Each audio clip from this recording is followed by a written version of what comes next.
नमस्कार दोस्तों। कक्षा 9 की बुक राजस्थान का स्वतंत्रता आंदोलन एवं शौर्य परंपरा, इसमें अपने आज अध्याय नंबर 5 पढ़ते हैं। अध्याय नंबर 4 तक इस बुक की पढ़ा चुके हैं। आप पीछे के वीडियो देख सकते हैं या प्लेलिस्ट भी चैनल पर जाके देख सकते हैं। तो दोस्तों, वीडियो को ज़्यादा से ज़्यादा शेयर करें और चैनल को सब्सक्राइब जरूर कर लें। 4 लेसन अपने कंप्लीट हो चुके हैं और आज लेसन नंबर 5 राजस्थान में जन जागृति और प्रजामंडल, राजस्थान में जन जागृति और प्रजामंडल पढ़ेंगे। तो दोस्तों, बहुत ही महत्वपूर्ण, परीक्षा की दृष्टि से बहुत ही महत्वपूर्ण है, ध्यान से पढ़ें।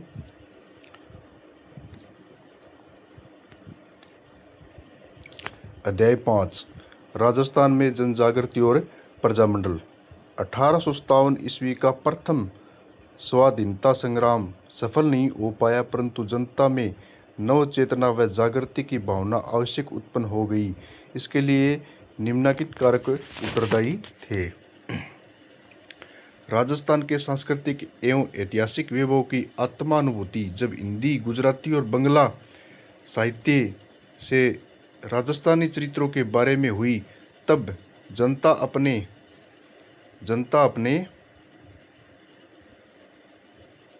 प्राचीन गौरव के प्रति सजग हो उठी। आर्य समाज की शाखाओं ने भी राजस्थान में स्वतंत्रता के प्रति विचारों को फैलाकर राष्ट्रीय चेतना प्रज्वलित की। राजनीतिक जागृति की भावना को विकसित करने में स्वामी दयानंद सरस्वती और स्वामी विवेकानंद का महत्वपूर्ण योगदान रहा। साहित्य और पत्रकारिता ने भी राष्ट्रीय भावना को जगाया। बंकिम चंद्र चटर्जी के वंदे मातरम गान से राजस्थान गूंज उठा। राजस्थान समाचार, देश हितैषी, परोपकारी आदि समाचार पत्रों ने भी राष्ट्रीय भावना की जागृति में महत्वपूर्ण सहयोग दिया। उदयपुर से सज्जन कीर्ति सुधार तथा अजमेर से एक अंग्रेजी साप्ताहिक राजस्थान टाइम का सन 1885 ईस्वी में प्रकाशन शुरू हुआ। अखबारों के माध्यम से लोगों में राष्ट्रीय और राजनीतिक चेतना का उदय हुआ। छप्पनिया के भीषण अकाल के समय अंग्रेजों की ओर से जो उपेक्षा बरती गई, उसके कारण अंग्रेजों के प्रति विरोध का वातावरण बना। अतः जनता के मन में स्वतंत्रता प्राप्ति के विचार बनने प्रारंभ हो गए। एडवर्ड सप्तम के राज्यारोहण समारोह के समय उदयपुर के महाराणा फतेह सिंह को आमंत्रित किया गया। इसमें शामिल होने के लिए उन्होंने दिल्ली प्रस्थान किया। तभी उन्होंने रास्ते में शाहपुरा क्रांतिकारी केसरी सिंह बारठ ने चेतावनीरा चुंगटिया नामक एक रचना भेंट की। उससे उनमें आत्मसम्मान की भावना जागी और उन्हें दिल्ली दरबार के समारोह में शामिल न होने का निश्चय किया। महाराणा के इस कार्य से राजस्थान की जनता एक नव चेतना की लहर दौड़ गई। अंग्रेजों की आर्थिक नीतियों के कारण राजस्थान का आर्थिक जीवन अस्त व्यस्त हो गया। बेरोजगारी की स्थिति उत्पन्न हो गई। असंतोष का वातावरण उत्पन्न हो गया। 1885 ईस्वी में भारतीय राष्ट्रीय कांग्रेस की स्थापना हुई। 1887 ईस्वी में गवर्नमेंट कॉलेज अजमेर के छात्रों ने कांग्रेस कमेटी का गठन किया। आगे चलकर राष्ट्रीय भावना उत्पन्न हुई, जो निरंतर बलवित होती गई। 1888 ईस्वी में कांग्रेस के इलाहाबाद अधिवेशन में अजमेर के गोपीनाथ माथुर, किशनलाल और हरविलास शारदा राजस्थान के प्रतिनिधि बनकर गए।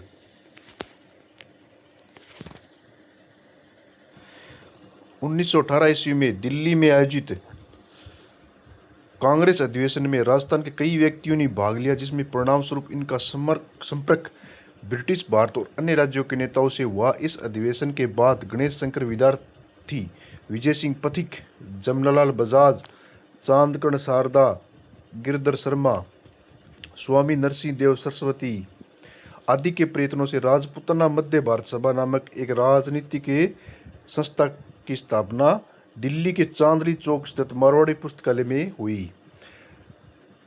तो राजपूताना मध्य भारत सभा की स्थापना कब हुई, किसने की थी?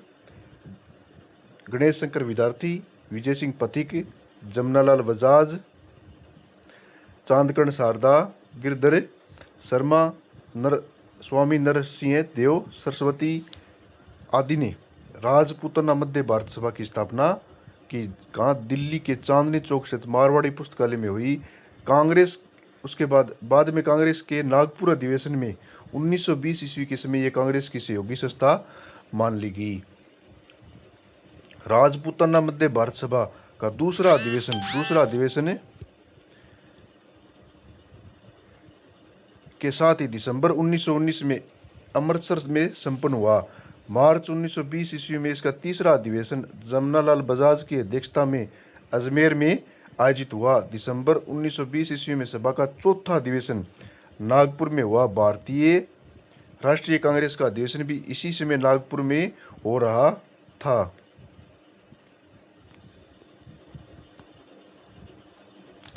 सभा के अध्यक्ष नरसिंह चिंतामणि केलकर निर्वाचित हुए थे, किंतु कुछ कारणों से वे नागपुर नहीं पहुंच पाए। अतः जयपुर के गणेश नारायण सोमाणी को सर्वसम्मति से सभापति चुना गया। अधिवेशन में एक प्रदर्शनी भी लगाई गई जिसमें राजस्थान के कृषकों की दयनीय स्थिति दर्शाई गई थी। राजस्थानी जनता का आह्वान अब कांग्रेसी नेताओं तक पहुंचा।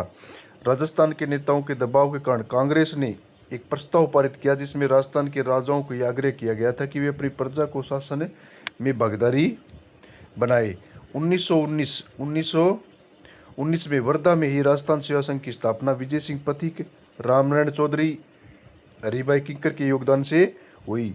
1919 में वर्धा में राजस्थान सेवा संघ की स्थापना कब हुई? 1919 में विजय सिंह पथिक, रामनारायण चौधरी और हरिभाई किंकर ने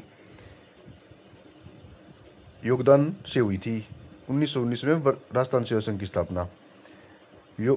इस संघ का मुख्य उद्देश्य जनता की समस्याओं का निवारण करना, इसका दूसरा ध्येय जागीरदारों और राजाओं का अपनी प्रजा के साथ सौहार्दपूर्ण संबंध स्थापित करवाना था। इस संघ के माध्यम से राजस्थान में राजनीतिक चेतना का प्रसार हुआ। धीरे धीरे बूंदी, जयपुर, जोधपुर, सीकर, खितड़ी, कोटा आदि स्थानों पर संघ की शाखाएं खोली गई। राजस्थान सेवा संघ ने बिजोलिया, बेगू आंदोलन, सिरोही और उदयपुर के भील आंदोलन का मार्गदर्शन भी किया था। संघ ने बूंदी, सिरोही और उदयपुर में पुलिस द्वारा किए गए अत्याचारों को उजागर किया और इनकी आलोचना की। ब्रिटिश सरकार राजस्थान सेवा संघ की गतिविधियों से सशंकित थी। मार्च 1924 में रामनारायण चौधरी और शोभालाल गुप्ता को तरुण राजस्थान में देशद्रोहात्मक सामग्री प्रकाशित करने के अपराध में गिरफ्तार कर लिया गया। न्यायालय ने रामनारायण को तो मुक्त कर दिया परंतु गुप्त को 2 वर्ष के कठोर कारावास की सजा मिली। 1924 ईस्वी में मेवाड़ राज्य सरकार द्वारा पथिक को कैद किए जाने के बाद से सेवा संघ के पदाधिकारियों व सदस्यों में परस्पर मतभेद शुरू हो गए। सने सने मतभेद की खाई चौड़ी होती गई। परिणाम स्वरूप 1928-29 तक राजस्थान सेवा संघ पूर्णतः प्रभावहीन हो गया। तो दोस्तों, आपको अगर वीडियो अच्छा लगे तो वीडियो को शेयर जरूर किया करो और चैनल पर अगर नए हो तो आप चैनल को सब्सक्राइब जरूर कर लें। सन 1920 ईस्वी में भारतीय राष्ट्रीय कांग्रेस का नेतृत्व महात्मा गांधी के हाथों में आ गया। उन्होंने 1920 ईस्वी में असहयोग आंदोलन प्रारंभ किया। समस्त भारत पर इसका प्रभाव पड़ा। राजस्थान भी इसके अछूता नहीं रहा। यहाँ भी लोगों में देश प्रेम की भावना जागृत हुई और राज्य में निरंकुश शासन के प्रति तीव्र रोष उत्पन्न हुआ। जोधपुर में एक सत्याग्रही भंवरलाल सराफ हाथों में तिरंगा झंडा लेकर शहर में घूमे। झंडे की एक ओर महात्मा गांधी और दूसरी ओर स्वराज्य लिखा था। उन्होंने बाजार में एक भाषण दिया जिसे जनता ने उत्साह से सुना। टोंक राज्य की जनता ने एक सभा पर कांग्रेस के प्रति पूर्ण सहानुभूति व्यक्त की और असहयोग आंदोलन का अनुमोदन किया।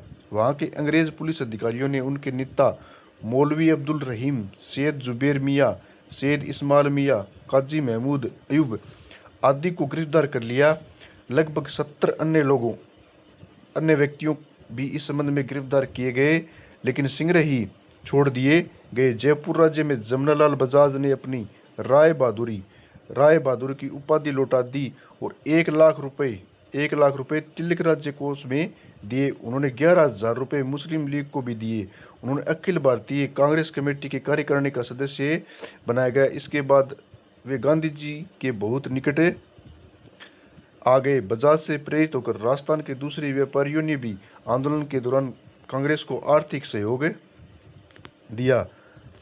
बीकानेर में राजनीतिक जागृति अपेक्षाकृत देरी से हुई। धीरे धीरे यहाँ भी ब्रिटिश प्रांतों में चल रहे असहयोग आंदोलन का प्रभाव पड़ने लगा और जनता में रियासती शासक के प्रति असंतोष फैलना आरंभ हो गया। सन 1921 में बीकानेर में मुक्ता प्रसाद वकील आदि ने विदेशी कपड़ों की होली जलाई और खादी पहनने का व्रत लिया। बीकानेर में खादी भंडार भी खोला गया। अनेक स्थानों पर जनता में जागृति लाने के उद्देश्य से पुस्तकालय और वाचनालय खोले गए। चूरू, सुजानगढ़, रतनगढ़ आदि में ये सर्वहितकरणी सभा, विद्या प्रचारणी सभा आदि नाम से समाज सेवाओं के उद्देश्य से संस्थाएं स्थापित की गई। इन संस्थाओं की ओर से राजनीतिक साहित्य के परिचय आदि प्रसारित किए गए। 15 मार्च 1921 को अजमेर में द्वितीय राजनीतिक सम्मेलन का आयोजन किया गया, जिसमें मोतीलाल नेहरू उपस्थित थे। मौलाना शौकत अली ने सम्मेलन की अध्यक्षता करते हुए विदेशी वस्त्रों के बहिष्कार का आह्वान किया। अजमेर में पंडित गौरीशंकर के नेतृत्व में विदेशी वस्त्रों का बहिष्कार किया गया। इस कार्य में अर्जुनलाल शेट्टी, चांदकर्ण शारदा आदि ने भी भाग लिया। प्रथम विश्व युद्ध के दौरान राजस्थान के नरेशों ने तन मन धन से ब्रिटिश सरकार को सहायता प्रदान कर ब्रिटिश साम्राज्य के प्रति पूर्ण निष्ठा का परिचय दिया। ब्रिटिश सरकार ने भी उन्हें अपना अविश्वसनीय सहयोग तथा युद्ध संचालन में भागीदार बनाया। बीकानेर के महाराजा गंगा सिंह को साम्राज्य युद्ध मंत्रिमंडल और साम्राज्य युद्ध सम्मेलन का सदस्य मनोनीत किया गया। उन्हें जर्मनी से संधि वार्ता में भाग लेने के लिए भारत का प्रतिनिधित्व करते हुए पेरिस भेजा गया। विश्व युद्ध की समाप्ति के बाद वायसराय की अध्यक्षता में नरेंद्र मंडल की स्थापना की गई, जहां देशी राजाओं अपने राज्य और भारत सरकार से संबंधित समस्याओं पर विचार विमर्श कर सके।